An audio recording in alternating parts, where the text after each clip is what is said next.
Kita sampai di segmen akhir talk show Aceh TV, pemirsa. Kita masih berbicara mengenai kebijakan dan strategi pangan di Aceh. Bagaimana kemudian kita penting mengetahui tentang pangan, kemudian keanekaragaman pangan yang bisa kita konsumsi, misalkan selain beras, dan keamanan yang paling penting yang merupakan hak kita semua. Dan juga ini penting menjadi pengetahuan kita, khususnya para emak-emak kita di rumah. Bagaimana kemudian Pak, ini mungkin ke Pak Muslim ya Pak, teknis di lapangan misalkan yang dari hulu ke hilir tentang pengabaian petani misalkan, atau proses-proses dalam perjalanan sampai kepada emak-emak atau sampai kepada konsumen. Yang penting kita ketahui Pak, apa kemudian poinnya Bapak? Silakan. Terima kasih. Memang di lapangan tentang pengabaian petani terhadap keamanan pangan yang telah kami telusuri, itu masih ada petani yang melakukan penyemprotan pestisida waktu saat panen. Jadi waktu saat panen itu masih melakukan penyemprotan, sehingga kalau kita ikuti anjuran yang cara budidaya pangan segar yang baik, itu tidak diikuti, tidak diikuti. Cuman tidak pada semua petani, cuman 1-2 petani, sehingga kebanyakan pada cabai, pestisida saat panen, sehingga residu pestisida masih sangat tinggi saat dipanen gitu. Ini untuk memantau ini seperti apa Pak yang dilakukan pada para petani? Pada petani kita kan saat turun ke lapangan, apalagi menjelang Ramadan seperti yang dikatakan Bu Kadis, itu kita ada tim terpadu juga, kayak seperti katakan Ibu tadi, itu ada dilakukan oleh bidang laboratorium OKKPD. Habis itu ada yang berkoordinasi dengan instansi terkait, misalnya Balai POM. Kemudian ada yang kita lakukan bidang keamanan pangan, yaitu dilakukan di pasar, distributor dan pedagang, pedagang di pasar. Itu yang kita lakukan. Kemudian kita pun melaksanakan pengawasan keamanan pangan untuk melindungi keamanan dan kesehatan konsumen, dan meningkatkan nilai jual para pelaku usaha. Itu tetap kita pantau, kita memberi saran kepada mereka sehingga nilai jualnya lebih baik, lebih baik ya. Sekian. Cuman kalau kita dari bidang keamanan pangan,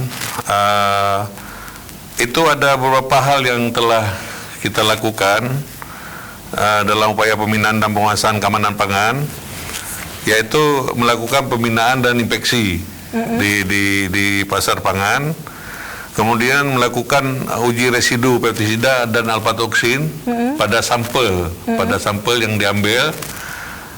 Apabila melebihi dari 2%, kita kirimkan ke laboratorium.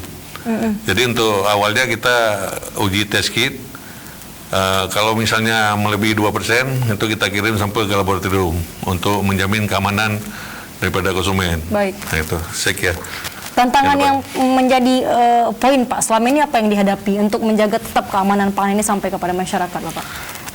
Tantangan yang kita hadapi di lapangan itu ada beberapa hal, karena areal pengawasan kita yang lebih luas. Karena seluruh Aceh, 23 kabupaten dengan petugas yang terbatas, petugas yang kita bina terbatas. Petugas yang Bu sampaikan tadi ya Bu ya, tersebar di 23 kabupaten kota. Kemudian jenis pangan yang beraneka ragam, beraneka pangan, sayur dan buah-buahan. Habis itu jumlah pengawas pangan yang petugas pangan yang tadi saya sebutkan terbatas. Beragamnya tingkat pengetahuan dan kemampuan pelaku usaha. Jadi itu pun satu hambatan, karena tingkat pengusaha itu berbeda-beda tingkat. Kemudian beragam tingkat kesadaran konsumen terkait keamanan pangan. Masyarakat, edukasi kepada masyarakat pun udah, maksudnya tidak memahami walaupun udah kita beri penyuluhan, itu kurang memahami. Kita pun dalam pelaksanaan kita melakukan sosialisasi juga di sekolah, di sekolah. Artinya dari tingkat anak sekolah Anak juga, sekolah, ya? dari anak sekolah itu udah kemarin tuh Ibu pun beri materi sebagai narasumber sosialisasi di sekolah supaya anak sekolah inilah yang penyambung. Pemahamannya apa Pak yang diberikan kepada anak-anak sekolah Pak? Tentang bahaya pangan. Baik. Biaya pangan tuh yang kita itu termasuk jajanan ya. Jajanan di sekolah apalagi Di sekolah, ya Pak? ya. Belum lagi saus, kita bicara yang Benar. sangat dekat misalkan seperti itu. Benar, itu yang kita sampaikan anak sekolah. Jadi itu yang paling efektif disampaikan kepada keluarga gitu dan pada teman-teman gitu, pada keluarga lah gitu. Nah, itu sasaran kita. Baik, Ya. artinya pendekatan kepada sekolah yang memang selama ini yang kita ketahui ya Pak, banyak banget pangan-pangan yang dikonsumsi anak sekolah. justru Benar. bahaya. Yang mungkin terakhir Pak Fadil, ini kemudian apa yang harus masyarakat ketahui juga tentang konsumsi pangan yang bisa beraneka ragaman, yang bisa diciptakan bahkan dari kita sendiri, Pak. Silakan. Terima kasih. Kalau kita lihat sebenarnya kita harus mengacu kepada pola konsumsi kita. Kita harus rubah kerja masyarakat kita dari mengkonsumsi tertentu Jepang itu beras, kita harus mengkonsumsi juga ada secara analisis kita mendapati ada konsumsi kita yang masih kurang, termasuk sayuran masih sehingga tidak beragam nih. Juga pangan hewani juga kita masih kurang, hasil kita analisis itu dari berdasarkan data dari BPS. ya. Kemudian juga buah-buahan itu 3 daripada Jepang yang masih kurang dilakukan, kurang dikonsumsi oleh masyarakat kita. Inilah yang perlu kita lakukan dengan secara B2SA, beragam, bergizi, seimbang dan aman. Untuk hidup sehat, produktif dan aktif sesuai dengan Undang Pangan Nomor 12 Tahun 2012, bahwa itulah yang perlu kita perbaiki, kualitas mutu pangan berkualitas gitu, maksudnya itulah yang harus kita lakukan, baik dalam hal pengembangan pangan lokal. Hasil daripada pangan lokal itu kita promosikan juga melalui media cetak, media elektronik, dan juga pameran-pameran kita promosikan bagaimana pola-pola konsumsi yang benar, tidak harus tertumpu pada beras. Itu yang kita lakukan. Salah satunya hari ini ya Pak ya, yang kita lakukan hari ini, yang kita bicarakan. Tapi nggak enak nih Pak, kita harus ganti, kayaknya nggak enak kalau nggak makan nasi. sebenarnya itu pola kita. Mindset ya Pak. Kita itu sudah makan mie 2 bungkus, tapi belum makan nasi. Apa aja lontong banyak, kenapa aja Bu? Itu hari itu harus kita rubah pola-pola konsumsi. kita Baik, itu kita bisa ganti dengan jagung, terus bisa gitu, kentang apa lagi Pak? Pisang. motonya kan kenyang tidak harus nasi. Kenyang tidak ada nasi. Yang penting aman ya, ya Pak Muslim ya. Iya. Yang penting aman. Iya. Biar sehat tadi. Iya. Baik. Terakhir mungkin nih dari Ibu sebelum harapan Ibu, bagaimana kemudian kita bisa mengetahui isu yang terjadi misalkan di Banda Aceh, apakah kemudian ada isu yang berbeda dengan di kabupaten kota misalnya Ibu bisa bicara pangan? Kalau kita bicara pangan memang isu kayaknya nggak begitu jauh berbeda ya. Cuman karena kita kalau di daerah mungkin karena dia sentra produksi ada di kabupaten kota, mungkin dia lebih mudah dalam mendapatkan pangan. Kalau kita provinsi kan tentu lahannya juga kurang. Lahannya ada di kabupaten kota. Itulah yang penting kita menjaga distribusinya di sentra-sentra produksi. Jadi distribusi lancar, mungkin ke stok pangan juga di kabupaten kota lebih merata. Ini yang kita harapkan. Distribusinya ya Bu ya. Distribusinya supaya memang merata. Dan harganya contoh tadi. saja DKI. DKI stok pangan tidak pernah kurang. DKI ya Bu? Iya, Oke, jadi kita sama mereka belajar. saya karena ada ngobrol-ngobrol dengan kawan-kawan di DKI. Kami di DKI Bu tidak ada masalah apapun, walaupun kami juga tidak memproduksi, tetapi distribusi dari sentra-sentra produksi lancar ke kota, jadi tidak ada masalah apapun. Cuman kita kalau di Banda Aceh mungkin ke depan harus ada tempat penyimpanan. Oke. Misalnya cabai banyak diproduksi di Aceh Tengah, harga cabai sudah jatuh, kita bisa di kota bisa melakukan stok cabai untuk sebulan. Jadi ini yang kita belum punya di provinsi di kita di provinsi ya, Bu. Pastinya juga teknologi, bukan karena kan Iya. biasanya cepat busuk kan, Bu. Iya. Cabai, tomat. Ini yang kita harus terus punya cold storage misalnya yang untuk penyimpanan. penyimpanan yang memang dia tetap Iya, bisa iya, fresh iya. untuk beberapa waktu. Ini seperti kita itu. harapkan kami juga nanti mungkin bekerjasama dengan instansi terkait. Sudah ke arah sana berarti, Bu, Iya, iya, sudah mengarah ke teknologi. Begitu juga stok ikan saat misalnya cuaca di laut tidak baik, tidak stabil. Harga ikan meningkat, tentu kita harus punya cold storage yang bisa menyimpan ikan, stok ikan di itu. Harapan kita punya inovasi-inovasi ini nggak tersalahkan. Inovasi ini yang Itu sudah dia, Bu Kadis. kita bicarakan, ya. Baik. Kita bicarakan bersama dengan instansi terkait, tentunya dengan tim ketahanan pangan yang sudah kita bentuk di Provinsi Aceh. Baik, tak terasa nih waktu kita udah habis, Bapak Ibu. Kayak nggak berasa ya. Terakhir mungkin harapan dari kita semua dan poin-poin yang mungkin Bapak Ibu bisa sampaikan dari Pak dari Pak Fadil dulu, Pak. Nanti terakhir di Ibu. Silakan. Terima kasih. Saya melihat harapan kita ini Dalam hal konsumsi itu kita harus punya pola lah dalam konsumsi. Polanya bagaimana? Harus mengacu B2SA, beragam, bergizi, seimbang. Itu semua sudah ada di dalamnya. Tidak harus nasi, tapi di situ juga ada sayur gitu. Harus ada pangan hewani, harus ada pangan, harus ada buah. Itu baru dikatakan kita dalam hal konsumsi itu berimbang dan beragam. Itu yang kita harapkan. Harapannya itu semua masyarakat mau merubah pola konsumsi itu, sehingga generasi penerus itu ke depan lebih sehat, aktif dan produktif. Sebagaimana juga tadi kita katakan bahwa sesuai dengan Undang Pangan nomor 18 tahun 2012 mengharapkan di situ. Untuk apa kita berpikir manusia harus cerdas kalau konsumsi mutu pangan itu belum begitu terjamin gitu. Itu mungkin harapan kita, pola konsumsinya harus diperbaiki sesuai dengan B2SA, dan juga kita ke kabupaten harus kita banyak melakukan sosialisasi. Itu harapan kita supaya ini bisa berubah. Baik. Mungkin itu. Salah satu indikator apa ya untuk SDGs generasi emas 2045 ya Pak ya, untuk bisa menciptakan itu. generasi Iya. emas.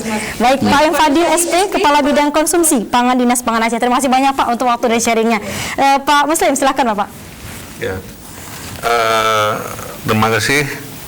Harapan kami dari bidang keamanan pangan dalam menjaga keamanan pangan masyarakat itu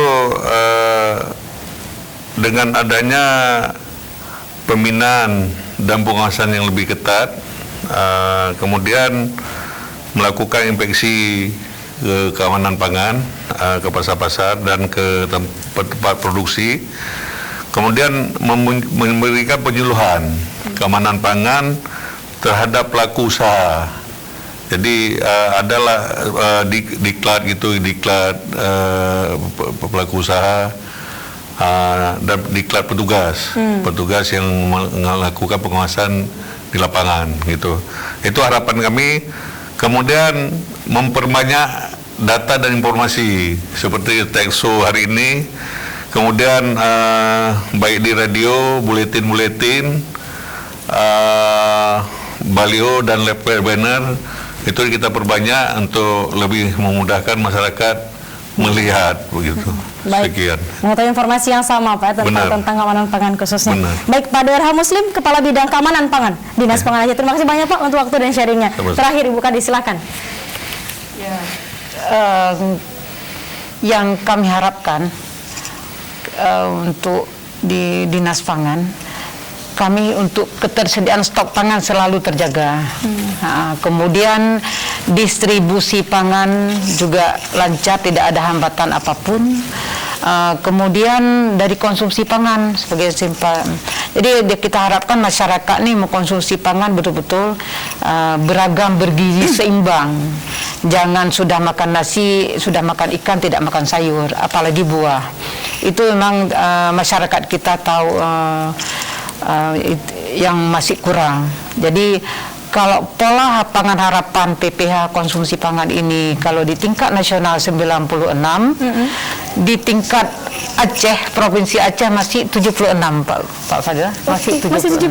Kita masih karena banyak setelah kami juga konsultasi dengan kerjasama dengan statistik data dari Bappenas, itu orang Aceh masih kurang makan sayur dan kurang makan buah. Oke. Ini yang mungkin kita harapkan untuk masyarakat dapat mengkonsumsi sayur dan buah secara seimbang, jangan hanya makan nasi dengan ikan. Kemudian dari mutu tadi sudah sampaikan dengan Pak Kabid Keamanan Pangan. Mutu pangan kami harapkan ke depan juga harus selalu terjaga dengan baik untuk keamanan pangannya, karena semua penyakit yang ditimbulkan di tubuh manusia itu berasal dari pola makan yang tidak sehat. Ini yang kami harapkan ke depan, supaya masyarakat Aceh selalu sehat, terjaga keamanan pangannya. Dan menjelang Ramadan ini juga kami di Dinas Pangan juga ada melakukan pasar murah. Pasar murah di mana ya, Bu? Pangan murah, bukan pasar murah, pangan murah. Mungkin nanti kami akan menjelang Ramadan kami akan melaksanakan gelar pangan murah di Pasar Mitra Tani Bait. Di Bait. Iya. Baik. Itu Dulu disebut Toko Tani tadi. Toko Tani sekarang disebut Pasar Mitra Tani. Pasar Mitra Tani. Ya, jadi menjelang Ramadan kami menjual pangan murah. Mungkin ada gula, telur, beras. Nanti juga kita lihat kondisi, kalau memang cabai juga naik secara signifikan, kami juga mungkin akan subsidi juga untuk cabai. Baik, semoga bisa lebih banyak ya Bu, lokasinya bukan hanya di Bait, insya Allah harapan kita semua supaya memang ketika mendekati Ramadan seperti ini masyarakat juga bisa punya pilihan, misalnya tadi bisa belanja di Pasar Mitra Tani. Baik, Ibu ada lagi yang ingin disampaikan atau sudah? Tadi saya belum sebutkan telur lagi. Telur, ya silakan. Telur, minyak goreng, beras, apa lagi? Mungkin cabai, mungkin ada bawang merah juga nanti semua kita adakan di Pasar Mitra Tani. Baik. Ya, itu saja mungkin harapan kami untuk masyarakat mungkin bisa berbelanja walaupun ya sesuai dengan anggaran yang tersedia di tempat kami untuk melakukan subsidi. Baik. Terima kasih banyak Ibu Kepala Dinas Pangan Aceh, Ibu Cut Yusminar, APMSI untuk waktu dan sharingnya Ibu. Terima kasih juga untuk Anda pemirsa Aceh TV yang sudah menyaksikan. Untuk Anda yang ketinggalan informasi ini, Anda jangan khawatir, Anda dapat menyaksikan di YouTube dengan kata kunci Aceh TV Live Streaming atau juga Aceh TV Program. Kami tunggu subscribe-nya, juga komen-komen positif yang membangun kita semua. Semoga tayangan ini bermanfaat untuk Anda. Saya Indra Sekasari mewakili seluruh rekan-rekan yang bertugas pamit. Wassalamualaikum warahmatullahi wabarakatuh. Insya Allah sampai jumpa.